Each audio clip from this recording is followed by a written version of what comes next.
عليكم ورحمة الله وبركاته. ازيكم حبايبي، عاملين ايه؟ النهاردة ان شاء الله هنعمل كشري. طبعا بناء على ان ناس حبايبي كده طلبوا مني، وانا مش بحب يعني اخر لحد اي طلب. هنبتدي نعمل الكشري. هو مكوناته طماطم، رز، مكرونه طبعا متعدده الاشكال، يعني عايز تعملي شكلين تلاته براحتك، والبصل والثوم وكزبره ناشفه وشطه وملح وكمون والعدس، ماشي، شويه خل. هنبتدي ان شاء الله بالبصل. وهو البصل انا الزيت كله بشغل بيه الكشري كله، يعني الزيت اللي هعمل فيه البصل هو بتاع الصلصه بتاع المكرونه بتاع العدس كله. هنفك البصل من بعضه كده، ولازم الزيت يكون سخن. بسم الله.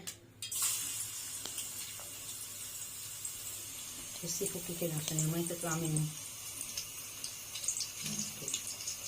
بصي كده.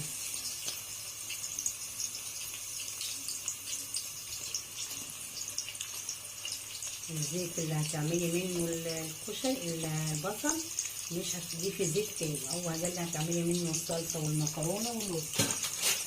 بسم الله الرحمن الرحيم.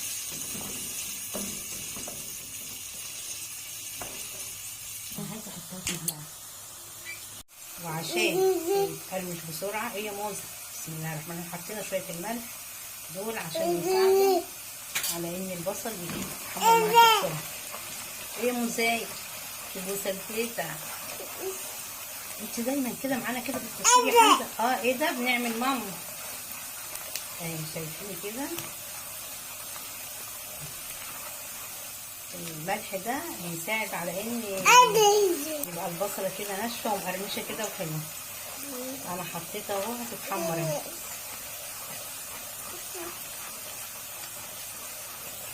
انا اهي هقفل عليها اهي، والسخونيه هتكمل في اللون. بصي اهي، طلعها بقى حتى انت تحسي انها خلوشت في ايدك كده. خلاص اهي يا تيتا. انا عندي صحابي بقى يا جماعه بيموتوا في الكشري بتاع ماما، هما اكيد هيشوفوا الفيديو ده وعارفين نفسهم كويس قوي. بجد بجد بيحبوا الكشري بتاع ماما جدا جدا جدا.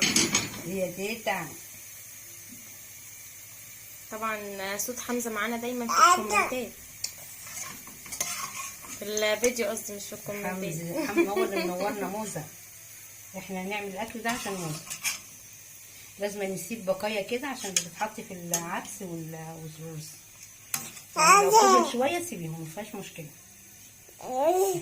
بس كده خلاص هيبقى الكشري كله نفس الطعم، هيبقى حلو قوي. ايوه كده زي اللي بره اهو. ادي طلعنا كله اهو، وهيبقى مقرمش. ايوه نحطها بقى في الهواء ونبتدي بقى نعمل الرز كل حاجه. نعمل الصلصه اهو. خدت زيت من هنا وحطيته. بسم الله الرحمن الرحيم. بس كده.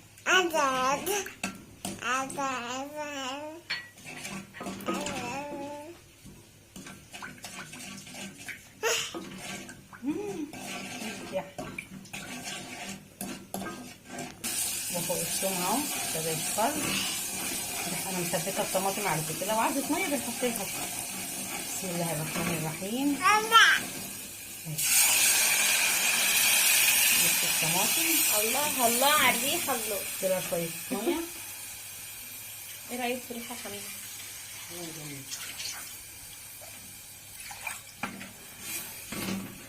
حلو قوي كده اهي.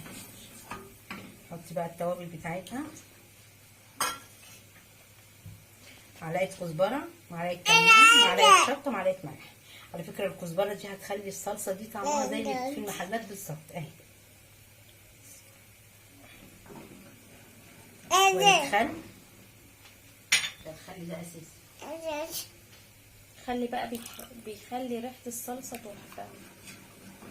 هي كده هتجربها النباتي تحفه. معلقه الكزبره دي بتفرق كتير قوي قوي قوي في الطعم. ادي بقى ماشي.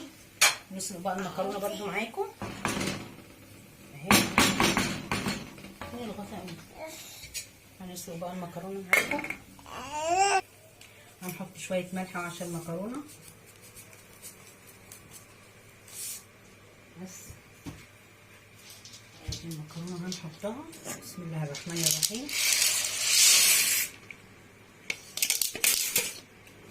بس كنا حاطه 3 انواع مكرونه، نوع مرمريه ونوع المقصوصه الصغننه وحاطه سباكيتي، بس كله صغير. ولازم يكون المكرونه كلها تكون نوع واحد اللي انت بتحطيها، عشان ما تعمليش مثلا تقولي ايه واحده تستوي قبل دي، عشان كله يستوي ايه بدرجه واحده. ماشي. مكرونه وعملت الصلصه والمكرونه. هحط بقى العدس على الرز اهو. ندي العدس غلوه الاول، اوعي تحطيه كده على طول عشان ياخد غلوه مع قبل ما يستوي في الرز، عشان لو حطيتيه كده عمره ما هيستوي.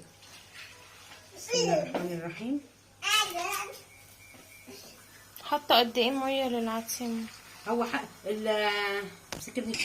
ودلوقتي انا حطيت الميه اهي بتاعت العدس. حاطه قد ايه ميه؟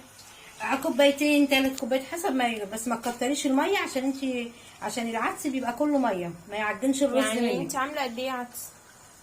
عامله حوالي ربع كيلو عدس. عليه قد ايه ميه؟ هنحط عليه كوبايتين ونص كده، حسب ما هتلاقي الرز اللي عندها. في رز بيشرب ميه، في رز ما بيشربش، بس هي ما تكترش الميه عشان خاطر العدس بيبقى ذاته ميه. صفي الميه منه وتحطي بميته. اوعي تحطي بميته، بس يغلي بقى ونحط عليه العدس. الاضافه اللي هنحطها على العدس، بسم الله الرحمن الرحيم، هتحطي ملح وفلفل بس على الرز بتاع العدس. الرز بتاع الكشري بتحطي له ملح وفلفل بس، مش هتحطي كمون. ماشي. انا هقفله اهو عشان يغلي بس، وبعد كده احط الرز بقى ونغرف في مره. العدس اهو استوى في قلب الميه اهو. نكمل بقى سوا مع الرز. بصي ما تحطيش ميه تانية لما تحطي الرز، عشان العدس بيبقى جواه ميه كتيره عشان هو منقوع. طالما انا نقعت العدس ما بيحتاجش ميه كتير. بسم الله الرحمن الرحيم.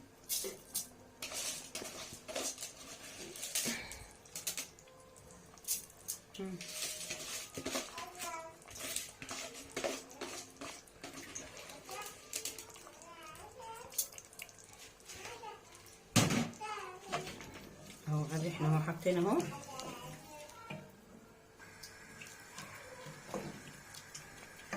الاضافه بتاعت الملح اللي احنا هنحطه ملح وفلفل بس اهو. فلفل اسمر، ملح وفلفل، ما تحطيش كمون عشان انت ما بتعمليش سمك عشان كمون.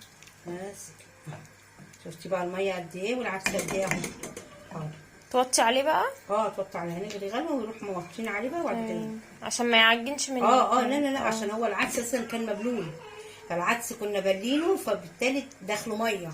بس احنا كده خلاص حطينا، وساعه ما يغلي بقى هنوطي عليه. ماشي يا حبيبتي. انا دلوقتي هعمل لماما الدقه زي بتاعه المحلات الكشري بالظبط، وعن تجربه بجد انا عملتها كذا مره وكانت عاجباهم. هنبتدي نحط طاسه فيها حبه زيت، وهنحط فيها معلقه ثوم صغيره لحد بس ما نشم ريحه الثوم. خلاص كده بعد ما ريحه الثوم طلعت هنبتدي نحط عليها من الصلصه اللي احنا عاملينها بتاعه الكشري، نحط عليها معلقه صلصه. تمام. صلصه حلوه كده ونقلب قلب. وبعد كده هنضيف عليها حبه خل، مش كتير قوي. بعد ما حطينا حبه الخل عليها نحط عليها حبه ميه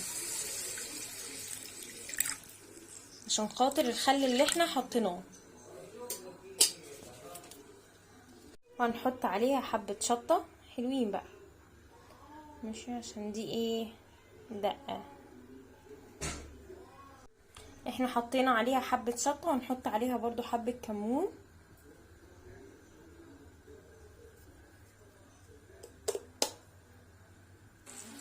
وهنحط عليها كمان حبه ملح. كتر في الملح شويه عشان خاطر الخل اللي احنا حطيناه هيضيع طعم الملح. بعد كده هنقلبها كويس قوي. كل بقى المكونات هتمتزج كده مع بعضها، ريحتها هتبقى تحفه بجد، هتعجبكم جدا، ونفس طعم المحلات ونفس اللون بالظبط ونفس كل حاجه. انا عن نفسي بحب اكل الكشري بيها قوي، يعني بيبقى طعمها حلو. هي غلوه واحده بالظبط وخلاص هنطفي عليها. ودي يا جماعه الدقه بعد ما خلصت. انا نسيت بس ان انا اقول لكم ان انا حطيت عصره ليمون قبل ما اطفي عليها على النار بس، وهقلبها كويس جدا. وفي ناس بتحط حبه كزبره ناشفه، بس كده كده انا ماما كانت حاطه في الصلصه بتاعه الكشري كزبره ناشفه. لو انتوا عايزين تزودوا شويه زودوا، بس كده. الكشري خلص يا جماعه، وادي الصلصه والدقه، ودي الوجبه كانت بتاعتنا النهارده.